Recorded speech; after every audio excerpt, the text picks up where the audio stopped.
Do you believe that journey to the west might not be a work of pure imagination? That centuries before CHANG'AN ever held his brush, someone had already carved the image of the monk Xuanzang and the Monkey King upon the stone walls of history. In 1953, deep within the Dunhuang region of Guns, Chinese archaeologists opened a cave sealed for thousands of years, known as the SHU-Da-LING cave. And there, beneath the dust of time, they found a strange mural. A Buddhist monk riding a white horse. Beside him, a disciple with the face of a monkey, wearing a golden circlet upon his head. The discovery stunned scholars worldwide, because Journey to the West was written in the 16th century, nearly 700 years after the 10th dynasty. If that painting is real, what has been hidden from us all this time? Could it be that the monk's pilgrimage truly happened, and that Sun Wukong, the symbol of wisdom and rebellion, once walked among men? Or is this merely an eerie coincidence, written by fate itself? I won't answer that just yet, because this story is more than myth. It's an archaeological, spiritual, and human journey. One that will challenge everything you thought you knew about the legend of Journey to the West. So, before we uncover the truth, I want to hear from you. If one day, that ancient mural truly proved that the Monkey King once existed, would you believe, or still doubt? Subscribe now, and turn on the notification bell, because what comes next may forever change the way you see history. Now, let's begin the journey. CHANG'AN, the year 627 AD.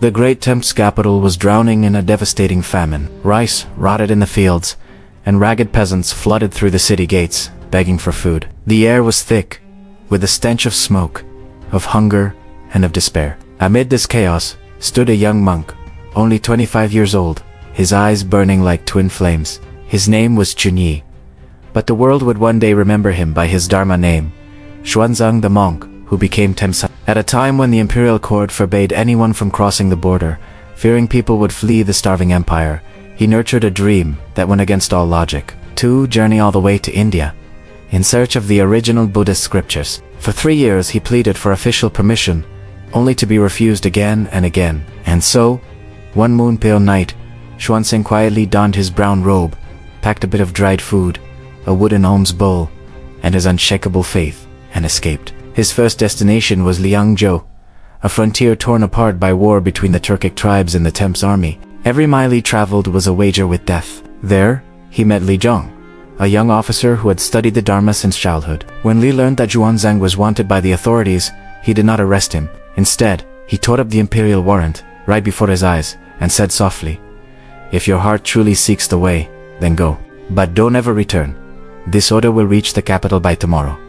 From that moment on, there was no turning back. Xuanzang crossed the Yamen Pass, where the desert winds of Mohan cut his face like blades. Yet his gaze never wavered, as though every hardship ahead was nothing more than a mirage. A lone monk, walking the thin line between life and death, carrying within him a conviction that some truths cannot be found in books, but only in the footsteps of those who dare to walk west. What he didn't know was that even as he crossed the border, a man with a royal decree to kill him had already begun to follow his trail. After many days, crossing fiery sands and rocky mountains, Xuanzang finally reached Gaochang, a prosperous kingdom lying beneath the Tian Shan Mountains, where the Silk Road split into 3 great routes: north, central, and south. In the distance, golden pagodas shimmered under the sun, the sound of temple bells mingling with the clatter of Persian, Indian, and Chinese caravans. Everything seemed so radiant that the young monk felt, for a moment, as if he had stepped into paradise. But paradise, as he soon learned, casts its own shadow, the shadow of ambition. King Ku Wen, the ruler of Gaochang, was a formidable and visionary leader. KHANATE, the lion of the western regions, master of the Silk Road through both trade and faith. When he heard of a monk who had crossed the desert in search of scriptures, the king immediately summoned him to the palace. Xuanzang was received with lavish honor, royal banquets, banners in the wind, and music echoing through marble halls. The king said, "You need not go to India. Here you will find scriptures, temples, and glory. Stay, and I shall make you national preceptor." But Xuanzang replied softly, "Your Majesty may grant me robes of silk, but not truth." His words silenced the entire court. King Wintai smiled, but behind that smile flickered a glint of anger. From that day onward, he forbade Xuanzang from leaving the palace. Days passed. Xuanzang began a hunger strike. Outside, court music echoed through the corridors. Inside, only the faint sound of sutra chanting filled the dim chamber. After 7 days, his face had turned pale as ash, his breath thin as incense smoke. When the queen and the dowager Lady Zheng, both devout Buddhists, heard what had happened, they came before the king. The queen knelt and said, "A man willing to die for his faith is not a traitor. He is the messenger of the Buddha. If you imprison him, Gaochang will lose its blessing." The king fell into long silence, then finally relented. He ordered Xuanzang's release and came personally to visit him. "If you must go," the king sighed, "then let us be brothers. After you obtain the scriptures, return and teach in Gaochang for 3 years." He then granted Xuanzang a military escort of 30 men, 200 horses, provisions enough for 20 years, and letters of passage to the kingdoms of the western regions. Before leaving, Xuanzang looked back at the splendid city, and in the king's eyes, he saw both pride and sorrow. The monk joined his palms and said quietly, "The bull demon king does not live in legend. He dwells in every heart that cannot let go of what was never truly its own." The caravan departed Gaochang beneath a crimson sunset from atop the fortress walls. King Wentai watched them fade into the desert, his cloak billowing in the wind. He knew he had just let go of the only man who had ever dared to look into power itself and not bow. From that moment, Xuanzang's image became the king's mirror, a reflection of his own ambition, a bull demon king of flesh and blood, capable of reverence and love, yet forever ensnared by the intoxication of power. In the distance, the pilgrims disappeared into the golden dunes. Only the tolling of temple bells lingered in the wind, a gentle reminder that the road to truth always begins with the courage to walk away from worldly splendor. Beyond the Yamen Pass, the winds of the Mohan Desert howled like the cries of 1,000 lost souls. Before Xuanzang stretched an endless ocean of sand.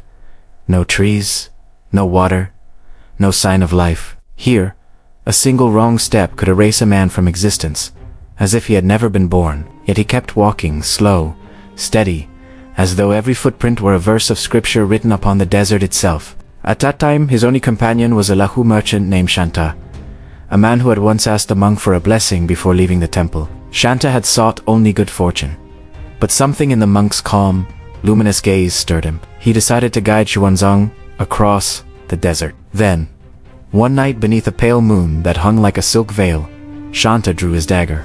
Driven by hunger and fear, he crept toward the monk, ready to kill him for food and water. But as the blade touched the hem of Xuanzang's robe, he froze. The monk's eyes held no fear, only compassion. In a soft voice, Xuanzang sighed, "To harm one who seeks the way is a sin that echoes through 1,000 lifetimes." Shanta trembled. He dropped the knife, knelt in silence, and by dawn, he was gone, leaving behind only his footprints, leading back east. From that moment on, Xuanzang continued alone. Across the dunes, he glimpsed lonely watchtowers rising like ghosts on the horizon. 5 border outposts built to stop anyone from escaping the Thames Empire. He could travel only at night, searching for hidden oases by the stars. But one night, while drawing water, he was discovered. The captain of the outpost, Huang Xiang, raised his buba when he heard the name Xuanzang, Hilawar d'Italiano. A devoted Buddhist himself, Wang had heard tales of the young monk from CHANG'AN. In silence, he handed Xuanzang a leather water bag, drew a path in the sand, and whispered, "If you reach Yama Pass, you'll see the other side of the world."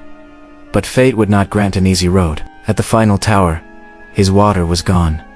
His breath burned dry. His legs turned numb. In despair, Xuanzang knelt upon the sand and began to chant the Heart Sutra, Project Pramita H-Daya Skara, the sacred text he had once studied in.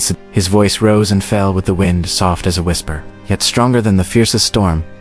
Gate, gate, pray gate, pragate, bodhias, gone, gone, gone beyond, gone completely beyond, enlightenment, hail.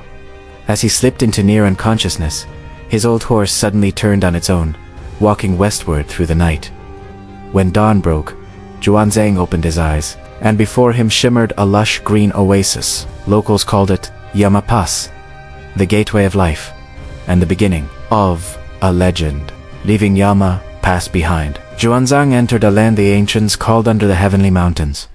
Snow blanketed the peaks all year round, and winds from the steppe blew endlessly across the horizon. This was Kucha, the most powerful Buddhist kingdom of the western regions, where the sound of temple bells echoed through the grasslands, and thousands of monks gathered to debate the Dharma like warriors of the mind. When word spread of a monk from CHANG'AN, who had crossed the deserts alone, the king of Kucha invited Xuanzang to join a great public debate. His opponent was the renowned Master Mu, a follower of the HANATE, or Lesser Vehicle, which focused on individual liberation from suffering. Mudo taught that enlightenment could only be achieved by withdrawing from the world. But Xuanzang, carrying the torch of the Mabeyina, the Great Vehicle, replied, "Truth is not in escaping suffering, but in understanding it and rising above it to save others from it." The debate raged for 3 days. Hundreds of monks surrounded them, their chanting and arguments thick in the air like the heat of battle. When Mudo quoted the old scriptures, Xuanzang answered in flawless Sanskrit, his voice clear and resonant, blending with the deep echo of bronze bells from the ancient temple. On the third day, Mudo bowed his head, kneeling before the Buddha's altar in silent surrender. The king of Kucha stepped forward, palms pressed together, and said, "From this day forth, the Mabeyina shall be the true Dharma of my kingdom."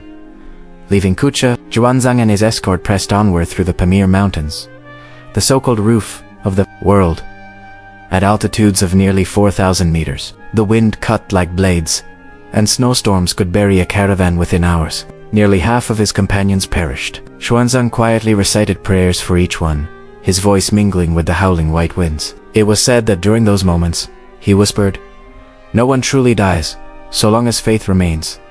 Descending from the mountains, Xuanzang reached Sayeb, a city within the Turkic Khanate. Its ruler, Khan Bata, was once a fierce warrior, but had come to revere the teachings of the Buddha. When he heard the story of the monk who had crossed the desert alone, he personally received him and sent envoys to escort him safely onward. At a great gathering upon the steppe, Xuanzang preached to soldiers clad in iron armor, speaking of compassion amid conquest. His words were later recorded in the chronicles of Central Asia. True strength does not lie in swords or spears, but in the power to conquer one's own heart. That night, beneath a sky ablaze with stars, Xuanzang looked up and said to his escort, "Someday, this place will become the crossroads of faiths, and the Dharma will be the common language of compassion." No one could have imagined then that his words would echo across centuries, foretelling an age when the Silk Road would carry not only silk and spice, but also the ideas and faith that bind humanity together.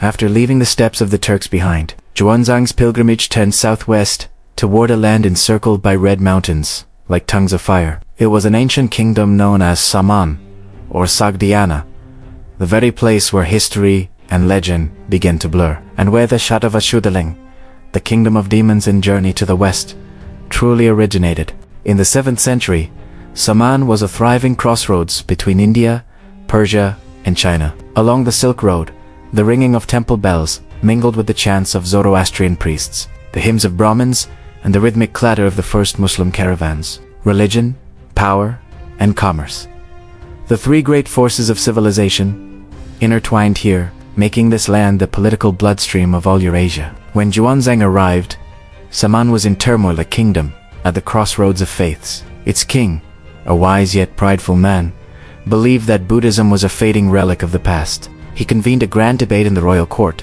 summoning hundreds of scholars from Persia, Zoroastrianism, and Xuanzang came alone. No translators, no soldiers, only a few scrolls, and his boundless wisdom. The king asked, "If the world is full of suffering, why do your people still preach peace?" The monk replied, "Because peace is not the reward of the strong. It is the only path by which the weak may survive." The hall fell silent. Then a Zoroastrian scholar stood up and challenged him. "If your Lord of Compassion truly exists, why is there still war?" Xuanzang bowed gently and answered, "Because mankind has made gods in its own image and crowned itself in their place." For 3 days, the debate raged on without pause. Witnesses said that each time Xuanzang spoke, a shaft of sunlight fell through the window upon him, as though faith itself illuminated the darkness. On the 3rd day, the king of Saman stood and declared, "This man speaks the truth. The Dharma is not the religion of one people, it is the common language of compassion." He ordered that all abandoned monasteries be reopened, and personally sent soldiers to escort Xuanzang safely to the western border. From that land, the legend of SHU-Da-LING began to spread. Centuries later, during the Ming Dynasty, author of Journey to the West borrowed these tales of Central Asia, by then deeply Islamic, and transformed them into the fantastical kingdoms of monsters. But the monsters were never mere beasts. They symbolized the powerful and alien civilizations that China could not yet comprehend. Through allegory, Wu turned religious and cultural difference into myth, a way for his readers to imagine worlds beyond the empire's horizon, viewed through a political lens. Journey to the West was not only a tale of spiritual awakening, but also a map of ancient diplomacy. Each stop on Xuanzang's path marked a sphere of influence, the Thames Empire at the center, the western regions as its buffer, and the Persian Islamic world at the farthest edge, the gateway to the unknown. Xuanzang's journey, then, was more than a quest for sacred texts. It was a mission of reconciliation, a bridge between civilizations, carrying knowledge beyond the borders of empire. On his last night, in Saman, Xuanzang sat by the campfire and wrote in his diary, "I have walked through lands where no one spoke the same tongue, yet all understood the gaze of prayer." Perhaps that is the voice of the Buddha, or of humanity itself. If SHU-DA-LING in the novel was a realm of demons that required 100 spells to pass, then the real SHU-DA-LING was the symbol of difference, the fear that divides civilizations. And Xuanzang, armed not with the golden staff of magic, but with the power of faith and compassion, crossed it unharmed. After crossing the turbulent lands of Xuanzang's journey turned southeast toward the vast plains of India, where the sacred Ganges River wound its way like a divine ribbon through the heart of the world. The pilgrims were weary, yet their faith still burned like an unextinguished flame. The summer sky glowed crimson, and mist rose from the river like incense, offered to the gods. None of them could have foreseen that on this very river, Xuanzang would face one of the greatest trials of his life. One afternoon, their boat reached the foothills of Mount Kali, a region devoted to the goddess Durga. There, they were surrounded by a group of Brahmin devotees. According to local custom, each year a handsome man was to be sacrificed to the mountain goddess, an offering to ensure good harvests and peaceful skies. When they saw the serene, dignified monk from China, they believed he was the chosen one. Bound before the altar, Xuanzang did not struggle. He simply closed his eyes and began to recite the Heart Sutra. His voice rose softly in the wind, gentle as breath, and then, suddenly, thunder split the heavens. Winds howled, the Ganges surged upward, and lightning struck the ancient trees. Stone tablets toppled, temple walls cracked, and the devotees fell to their knees in terror. Believing the goddess herself had grown wrathful, they rushed to untie the monk, begging forgiveness. Xuanzang looked upon them and said quietly, "The true gods do not crave blood. They seek only hearts that can be saved." The storm subsided, the river stilled, and word of the miracles spread along the length of the Ganges.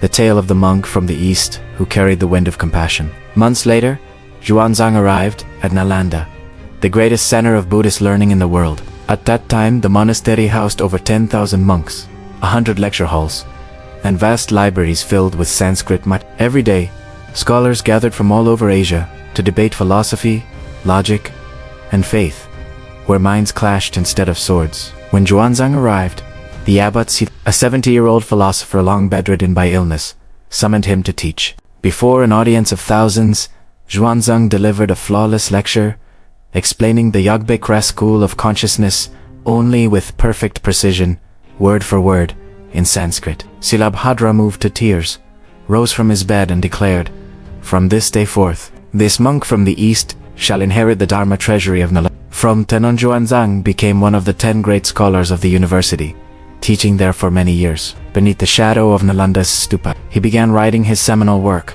the treatise on refuting false views, a text that would read Buddhist history and ignite the great debate by the Ganges in years to come. But on quiet nights, as he gazed at the glow of 1,000 oil lamps flickering across the monastery walls, Xuanzang, his journey was not yet over. Far away, in the palace of King Harsha, someone had already heard of the monk from China and was preparing for a debate, unlike anything the world had ever seen.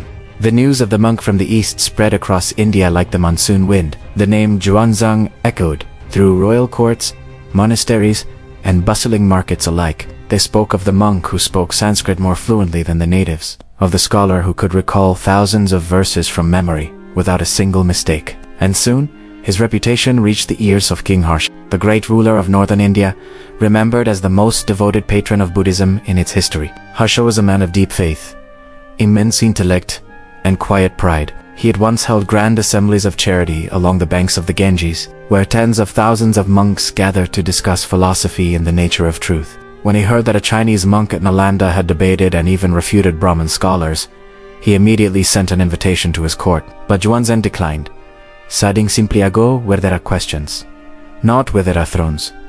The refusal astonished the king, and perhaps intrigued him even more, so he issued a royal decree summoning 18 regional kings and over 3,000 scholars to the ancient city of Konyakubia, on the banks of the Ganges, for what would become the greatest religious debate in the history of Asia. The question before them: which doctrine can lead humankind to ultimate truth? On the first day, under the blazing sun and the gaze of thousands, King Harsha sat upon his throne, while Xuanzang, clothed only in simple yellow robes, stood in the center, surrounded by Brahmin philosophers, Jains, and scholars of every Buddhist sect. An elderly Brahmin asked, "If there is no eternal soul, then who attains enlightenment?" Xuanzang replied calmly, "No one attains enlightenment. Only ignorance is dispelled." The words struck like a thunderbolt against centuries of belief. Another philosopher asked, "If compassion is the root, why does suffering exist?" He answered, "Because compassion is born only when we understand suffering itself." Each question was a flame, and Xuanzang extinguished them all, not with argument, but with clarity and stillness. For 18 days, the debate raged on. None could challenge his explanation of Nayat, the doctrine of emptiness, the very heart of Mabina thought. He quoted fluently from the Yogbikra and Prashparamiti scriptures, weaving logic and meditative insight as one. Even the masters of Nalanda sat in silence, their faces lit with quiet admiration. On the 18th day, King Harsha rose before the gathering of thousands, pressed his palms together, and proclaimed, "This man does not merely preach the Dharma, he lives within it. From this day forth, he shall bear the title Da Cheng Tian, Heaven of the Great Vehicle." Applause erupted like thunder. Bells rang across the plain, and cries of echoed along the riverbanks. People waded into the sacred Ganges, believing they were witnessing a divine age. King Harsha himself lifted Xuanzang onto a golden palanquin, ordered memorial stupas built, and had Mabina scriptures copied across his realm. But that night, Xuanzang stood alone, watching the restless waters of the Ganges. He knew that even titles bearing the name heaven were but bubbles upon the river, born only to dissolve. In his journal, he wrote, "No one has won, only truth has been seen once more." The next morning, Xuanzang took his leave of Harsha, carrying with him 567 volumes of Sanskrit scriptures on his long road home. Before he departed, the king said, "If you ever return, I shall not call you teacher, but friend." Xuanzang smiled, for he understood that across rivers, kingdoms, and debates, what he had truly discovered was not victory, but the faith that wisdom itself could change the world. After 17 years of wandering across more than 30 kingdoms, crossing snowy mountains, burning deserts, and the surging Ganges, Xuanzang finally began his journey home to China. He carried with him no gold or jewels, but 567 volumes of Sanskrit scriptures, 150 sacred relics, and 7 Buddha statues, treasures not of the earth, but of spirit and wisdom. His return was no longer an adventure. It was a duty to share the light he had found with his people and his age. On his way back, while passing through Khotan, he received heartbreaking news.